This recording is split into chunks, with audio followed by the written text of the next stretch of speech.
proteção da vida e da propriedade. Eu gostaria de acrescentar a essa figura, dizendo que esses erros do estatismo em geral, a ideia de que precisamos do Estado para proteger nossa vida e nossa propriedade, na verdade inclui erros adicionais, quando entra a ideia de que esse Estado deve ser democrático. Porque a forma pré-moderna do Estado era o da monarquia absolutista. Essas monarquias fracassaram porque afetados pelos liberais clássicos, porque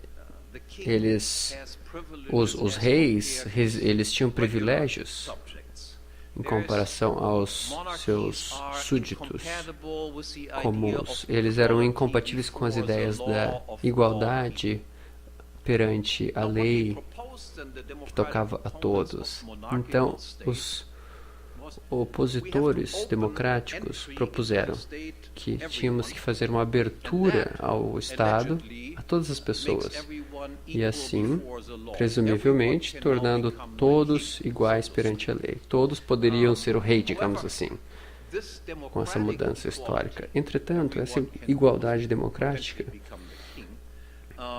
em que todos potencialmente poderiam se tornar o rei, era algo totalmente diferente da ideia de uma lei universal que se aplicaria a todos de forma igualitária. O dualismo passivo de uma objeção com relação a esse modelo existe mediante a condição democrática, assim como existia antes com o rei. A única diferença é que os privilégios não são mais privilégios pessoais, não são apenas da classe nobre ou do rei, mas são privilégios funcionais. Ou seja, nas democracias, a diferença entre o que chamamos de lei de direito privado, que inclui a relação entre os cidadãos privados, e o direito público, que protege os oficiais públicos e estatais. Então, existe o direito privado e o direito público. E o direito público seria superior, digamos assim, ao direito privado. Em uma democracia, se você for um funcionário público, você pode fazer coisas que, como cidadão privado, você não poderia fazer. Assim como o rei podia fazer algo que os outros cidadãos não podiam. Então, como pessoa privada, eu não posso pegar o dinheiro da sua carteira. Isso seria um roubo, furto. Mas se eu fizer isso como um agente público, isso se chama tributação. Então, se eu roubar dinheiro de você e fizer algo benéfico a outra pessoa, der isso a uma outra pessoa que está do meu outro lado, isso seria chamado de roubo. E se você fizer isso como um agente público, isso se chama de política social. Se eu lhe sequestrar e fizer você trabalhar para mim, isso seria chamado de escravidão, eu seria punido. E se eu for um agente público e fizer isso, e levar você ao serviço militar obrigatório, isso se chama de um serviço público obrigatório. Estão percebendo a diferença entre os dois tipos de leis de direito que existem numa democracia, assim como existia em uma monarquia. Mas as coisas são até piores do que eu estou falando, na verdade.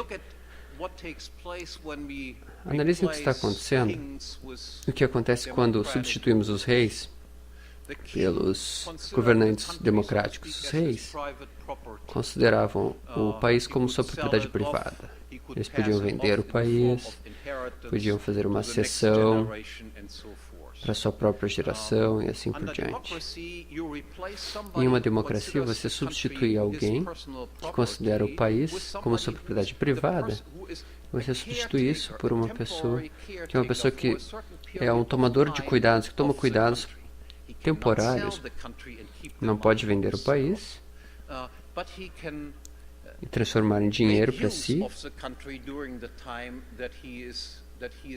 mas ele pode absorver as produções do país enquanto ele está encarregado de cuidar do país. Isso faz uma grande diferença. Se você for dono da casa, você pode vender, você pode ver qual é o valor de mercado da sua casa, você pode fazer uma cessão de direitos. Então você tende a preservar o valor dessa propriedade. Por outro lado, se eu lhe disser, você não é dono dessa casa, você não pode vender, você não pode fazer uma cessão de direitos. Mas por 4 anos ou 8 anos, você pode usar como você quiser. E tenta tirar o máximo de dinheiro dela que você puder. E o que você vai fazer? É claro que você entrará em um tipo de consumo capitalista, mesmo que a casa fique uma ruína, mas você vai ter 4 anos gloriosos em que você vai gerar todo tipo de receita utilizando essa casa.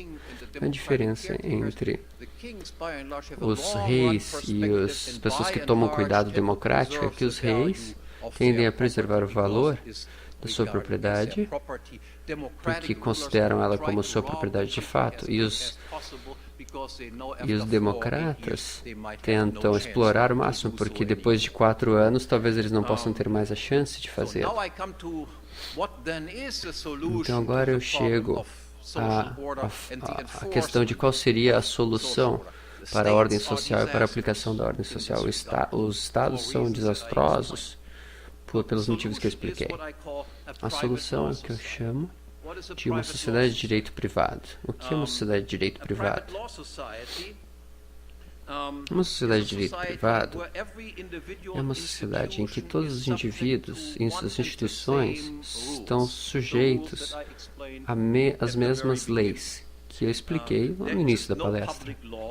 Não existe direito público que faz a cessão de privilégios a nenhuma pessoa ou a nenhuma função específica que alguém possa exercer. Ninguém pode adquirir propriedades privadas por nenhum outro meio, a não ser pela apropriação original, ou seja, pela produção, ou por meio de uma troca, de um câmbio voluntário. Ninguém pode tributar ninguém pode evitar que alguém entre com seus próprios recursos em qualquer linha de produção de bens, serviços que essa pessoa queira dar início. Ou seja, não pode haver nenhum monopólio de nenhum tipo. Principalmente com relação ao problema que estamos lidando, com relação a essa sociedade de direito privado, a produção da segurança para garantir que ninguém viole as leis, para que as pessoas que violarem as leis sejam punidas e tal, isso tudo é feito por empresas livremente financiadas por polícias e agências de policiamento e de arbitragem. Claro que seria presunçoso tentar prever exatamente qual seria o resultado desse modelo, mas podemos prever pelo menos algumas características fundamentalmente estruturais. Primeiro, em uma sociedade complexa com base na divisão do trabalho, a autodefesa só teria um papel secundário, e eu vou explicar mais por quê. Deve ficar claro, desde o início, que em uma sociedade de direito privado, todo mundo tem direito de exercer a autodefesa. Ninguém vai disputar o direito das pessoas de realizarem autodefesa. E isso é um contraste com relação à situação atual, em que, é claro, todos estamos familiarizados, que considera as pessoas cada vez mais desarmadas e indefesas em relação aos agressores. E então, em uma sociedade de direito privado, não haveria nenhuma restrição com relação à obtenção e ao uso de armas, para que pudessem proteger a sua vida e sua propriedade privada. E sabemos com base no Velho Oeste, que não era tão selvagem como vemos em alguns filmes, que o direito das pessoas de portarem armas é muito potente. E no Velho Oeste, na verdade, as pessoas não roubavam bancos assim tão frequentemente, porque quando tentavam roubar bancos, por exemplo, normalmente você levava um tiro antes mesmo de sair pela porta, porque todos os cidadãos tinham armas e os funcionários tinham armas. E existe muita literatura em relação a isso, sobre como a sociedade era bastante segura. Essas sociedades em que as pessoas podem portar armas. O John Locke, um americano, escreveu sobre isso. Quanto mais armas, menos crime. E ele traça uma ilustração e ele explica que quanto mais armas os cidadãos têm, menos crimes têm. Na Suíça é um exemplo disso, que tem taxas de crime das mais baixas do mundo e os cidadãos podem portar armas. Então nós não produzimos nossos próprios sapatos, é claro, nossos telefones, ou nem os nossos carros.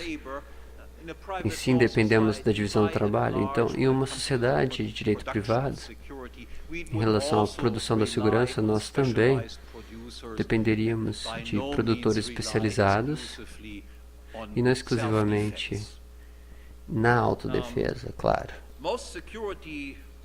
A maior parte dos serviços de segurança em uma sociedade de direito privado seria fornecido por agências privadas que entrariam em concorrência em relação a serviços de policiamento, segurança e seguros. Se você poderia resumir em uma palavra sobre a diferença dessa sociedade comparado à situação atual e a forma em que a segurança é fornecida atualmente, para caracterizar em uma palavra, ela seria a palavra contrato, porque o Estado, atualmente, como o tomador de decisão e juiz de última instância,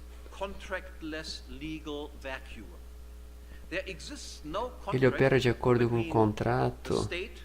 Na verdade, é um vácuo contratual. Não existe um contrato entre o Estado e o indivíduo.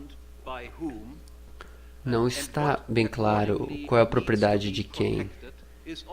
E o que precisa ser protegido também não está esclarecido contratualmente.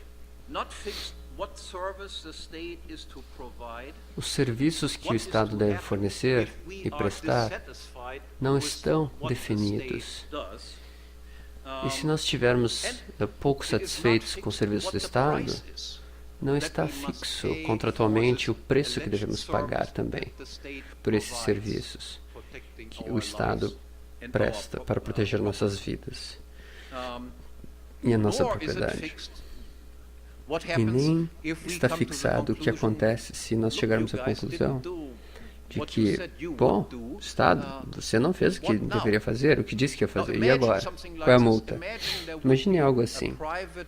Imagine se houvesse uma agência privada que oferecesse serviços de proteção a você e que dissesse algo assim.